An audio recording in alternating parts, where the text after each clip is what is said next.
One of the stained glass windows here at Assumption Church in Chicago depicts the Pope and the Vatican and the Holy Spirit.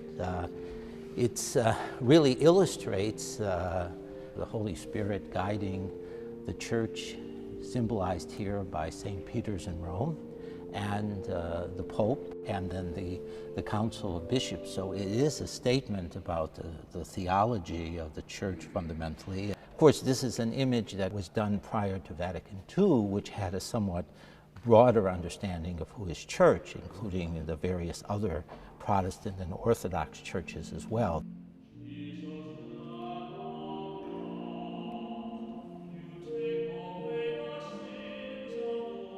Since Vatican II, the Church had to be engaged in human history, in confronting ideologies like Nazism. When I first saw Arthur Szyk's work, the message was important for me because issues of the Holocaust were very prominent in my own professional life, my own ministerial life. And in the light of the Holocaust, I think there is a very significant change that we need in our time to really take much deeper responsibility for the future of human society. De Profundis certainly is one of the most important illustrations on the depths of human suffering. Jesus is crying over the slaughter of the Jews. Holding the Ten Commandments really clearly connects with the Jewish tradition. And if we want to understand the Church today, I think we have to understand how Jesus was profoundly Jewish, deeply rooted in the Judaism of his day. Szyk does see Jesus as a person who morally challenges the Christian community of the time.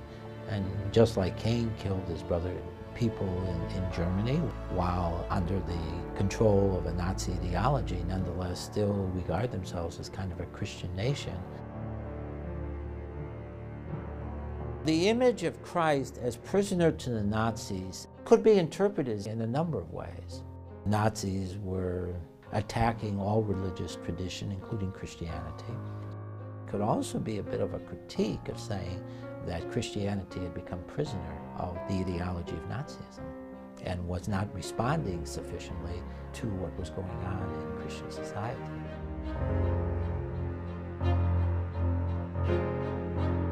Religious spirituality, it has to be deeply tied in a concrete fashion to human history.